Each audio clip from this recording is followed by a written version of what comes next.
Hello student जेड़ा तुहाडा next lecture data structure used by assembler system software का कल तुहाडा टॉपिक रहिंदा सी ये करवाउण लगी अज मैं the various data structure used by assembler. बहुत सारे जिहड़े डाटा स्ट्रक्चर है असैम्बलर के द्वारा यूज़ किए जाते हैं बेटा, जिवें symbol table, literal table, symbol जिवें सिंबॉलिकल फॉर्म आ गई, लिटरल टेबल जिवें कॉन्सटेंट आ गए, ठीक है। तो मैनोमिक टेबल और मशीन ऑपरेशन टेबल जिन्होंने आप शॉर्ट फॉर्म MOT बोलते हैं, एम तो मैनोमिक्स ऑपरेशन टेबल जी, pseudo code, op code table POT, ठीक है जी। और ऑपरेशन कोड टेबल भी कह सकते हैं, सीडो नूं आपां ऑपरेशन भी बोल सकते हैं। इस तो बाद location counter LC, pool table, ये सारे टेबल्स ने, इन्हों के अकॉर्डिंग डाटा स्ट्रक्चर यूज़ किया जाता, मतलब डाटा स्ट्रक्चर नहीं सारे मतलब डाटा कलैक्ट करने यूज़ किए जाते हैं काहदे द्वारा, असैम्बलर के द्वारा। जिवें अपने को बेटा सिंबल टेबल की गल करते हैं, सिंबल टेबल शॉर्ट फॉर्म के SYMTBA सिंबल टेबल के नाम नाल जानते हैं। Symbol table use to contain all symbol use in the program. Symbol table काहदे लई यूज़ किया जाता, जिन्ने भी प्रोग्राम के सिंबल यूज़ किए जाते हैं बेटा उन्होंने कंटेन करने लिए सिंबल प्रोग्राम की वरतों की जाती है, ठीक है जी। नैक्सट है बेटा तुहाडे कोले the type of symbols that are stored in the system tab include. ये जिहड़ी टाइप्स आ सिंबल्स की दैट आर स्टोर्ड वो SYMT सिस्टम टैब के कंटेन किए जाते हैं, जिहदे वैरीएबल्स आ जाते हैं तुहाडे कोले, प्रोसीजर, डिफाइंड, कॉन्सटेंट, लेबल एक्सैक्ट्रा, ये सारिया चीज़ां आ जांदियां ने तुहाडे कोले। जिहदे विच की हो जांदा अपने कोले आप कह सकते हैं system include various procedure, defined, constant and labels etcetera, ये सारिया चीज़ां दे विच कंटेन ने। मैथड किहड़ा यूज़ करना, कॉन्सटेंट किहड़े डिफाइन किए हैं, लेबल्स की है, वेरीएबल्स की यूज़ किए जा रहे हैं। नैक्सट बेटा आ गया अपने को symbol table include the name of the symbol. जोड़ा सिंबल टेबल आ वो की करूगा, नेम देखूगा। सिंबल टेबल की होगा भी सिंबल का की नाम है, इट्स वैल्यू, ये वैल्यू की है, इट्स लोकेशन, यदा एड्रैस की है, एंड यदी लैंथ कितनी है, ये सारी चीज़ें सिंबल टेबल के कंटेन की जाती है। नैक्सट है बेटा length indicate the length in byte of instruction to which symbol is attach. जोड़ा लेंथ है, लेंथ जी मतलब कि लंबाई आ वो की शो कर दी है, लेंथ दस दी इंस्ट्रक्शन की भी किन्ने बाइट्स के विच है जोड़ा सिंबल आप अटैच किया भी आप यूज़ कर रहे हैं। द लोकेशन और address is offset within the program where symbol is defined. जी लोकेशन आ या एड्रैस आ भी जगह जिथे ये स्टोर आ उन्होंने ऑफसैट भी कह सकते हैं आप, मतलब कि आप रनिंग टाइम नहीं यूज़ करते तो सिंबल इज डिफाइंड भी कितने सिंबल डिफाइन किया गया। जिमें for example for statement N DS declaration करती 1 ऑफ द टेबल 3.3 चो एक स्टेटमेंट लगती है symbol table will look like, ठीक है जी। सिंबल टेबल की है लुक लाइक भी दिखता है इदा, ठीक है। Symbol table is generated by the analysis phase and is used by the synthesis phase to generate the machine code. Symbol table काहदे द्वारा जनरेट किया जाता है, ठीक है, एनालिसिस फेस, मतलब ये एक एनालिसिस फेस यूज़ किया है, एक ये साइंटिस्ट फेस किया है जनरेट द मशीन कोड में जनरेट करने, ठीक है। पहला सिंबल जिमें N यूज़ किया हुआ, वैल्यू कितनी साइन करवाई है उन्होंने 1, लोकेशन कितनी है 212, इतने गलत लिखी हुई है बेटा, ये 21 नहीं 212, क्योंकि लोकेशन 3 डिजिट कंटेन करती होंगी है करके कि वो नंबर 212 आऊगा। इस तो बाद लेंथ कितनी है अपने को 4, इस तरह की वैल्यू जी दिखाई गई भी 4 बाइट्स का लंबा। ओके अगे अगर सैकेंड लिटरल टेबल की गल करते हैं। Literal table contain the information about all literal encounter in the assembly programme.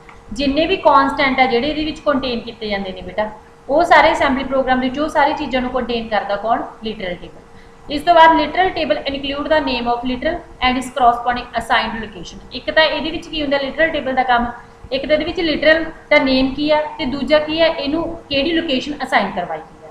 The various literal are allocated address when LTORG जिन्होंने आप लटरोज बोलते हैं। स्टेटमेंट है कि बेटा ये लास्ट के डिफाइन की हुई मैं तुहानूं दसूँगी।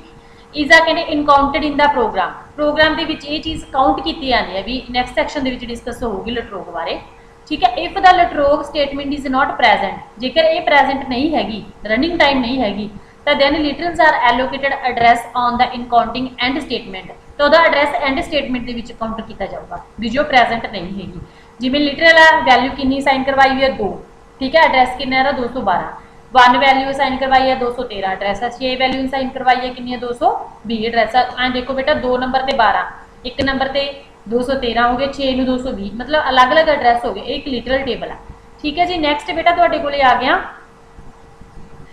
ਲਿਟ ਟੈਬ ਸ਼ਾਰਟ ਫਾਰਮ ਦੇ ਵਿੱਚ ਲਿਟਰਲ ਟੇਬਲ ਨੂੰ ਲਿਟ ਟੈਬ ਬੋਲਦੇ ਹਾਂ is created by analysis phase. ਇਹ ਪੈਦਾ ਮਤਲਬ ਜਦੋਂ ਆਪਾਂ ਬਣਾਉਣੇ ਆ ਜਦੋਂ ਇਹ ਐਨਾਲਿਸਿਸ ਫੇਸ ਦੇ ਥਰੂ ਬਣਦਾ and pass one of the assembler ਪਹਿਲੇ ਅਸੈਂਬਲਰ ਨੂੰ ਪਾਸ ਕੀਤਾ ਜਾਂਦਾ and is used by the synthesis phase. ਬਣਾਇਆ ਇਹ ਐਨਾਲਿਸਿਸ ਫੇਸ ਦੇ ਦੁਆਰਾ ਜਾਂਦਾ ਤੇ ਯੂਜ਼ ਕਿਹਦੇ ਦੁਆਰਾ ਕੀਤਾ ਜਾਂਦਾ ਸਾਇੰਟਿਸਟ ਫੇਸ ਦੀ ਜਿਹਨੂੰ ਪਾਸ ਟੂ ਬੋਲਦੇ ਆ of assembler to generate machine code generate ਕਰਨ ਲਈ। ਮੈਨੋਮਿਕ ਟੇਬਲ ਔਰ machine operation table MOT MOT ਬੋਲਦੇ ਜਿਹਨੂੰ ਆਪਾਂ। ਮੋਡ ਇਜ਼ ਅ ਸਟੈਟਿਕ ਔਰ fixed table in the nature मतलब कि एक ही स्टैटिक है फिक्सड होंगी है टेबल मतलब इन्हें चेंज नहीं कर सकते होंगे भी ये फिक्सड ही रहता भी इन्ना ही यूज़ करना in the sense that is content does not change during the life time of assembler के अकॉर्डिंग ये जी वैल्यू चेंज आप नहीं कर सकते लाइफ टाइम जो आप यूज़ कर रहे हैं भी मतलब इन्हें जमी चेंज नहीं कर सकते। Mnemonic table contain the name of the mnemonics की होंगे ने ऑपरेशन होंगे तो दसे हुए जिन्हें स्टार्ट करना मूव करना रीड करना।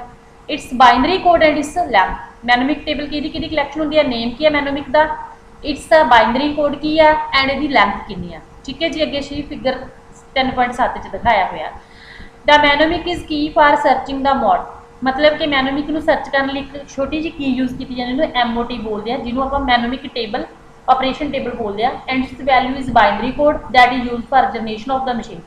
यही वैल्यू है जी बाइनरी कोड की फॉर्म के यूज़ की जाती है जिससे आप मशीन कोड को जनरेट करते हैं।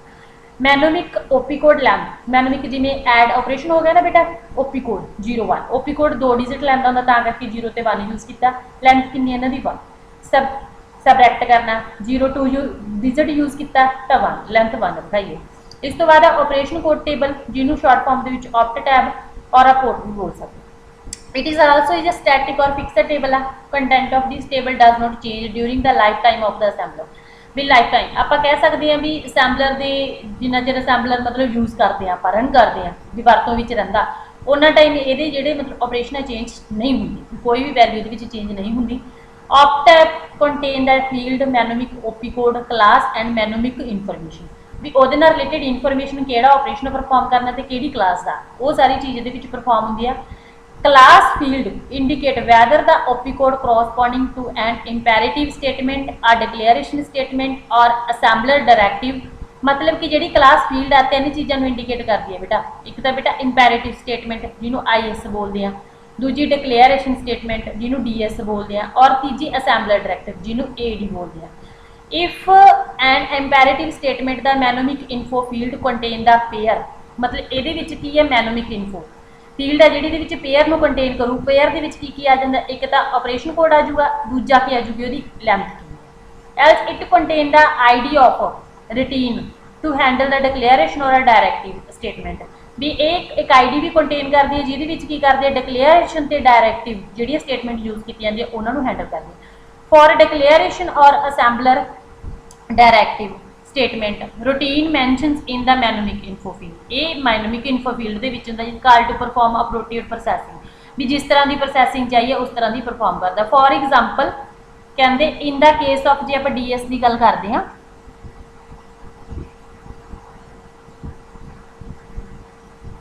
In the case of DS statement routine R#7 would be called तो इनू आप R# कॉल्ड के नाम नाल जाना ठीक है जी। Next by generating the table format we can combine both MOT and the port of into the one table सारी चीज़ें एक चीज कंटेन की बेटा। देखो मैनोमिक OP कोड जिमें मूव आर क्लास की है IS इंस्ट्रक्शन ठीक है इंपैरेटिव स्टेटमेंट है ये मैनोमिक कोड किन्ने यूज़ किए जाते 0 1 तो 1 आ OP कोड हो गया आ की होगी उसकी लैंथ ठीक है। इस तो बाद DS जिन्होंने डिक्लेरेटिव स्टेटमेंट बोलते हैं ये DL आ गया R#L ठीक है ये इन्हों की सिर्फ अपन लैंथ दिखाई गई ये डिक्लेरेशन स्टेटमेंट के भी आप आ वाले ऑपरेशन यूज़ कर रहे हैं जो सिंबल यूज़ कर रहे हैं।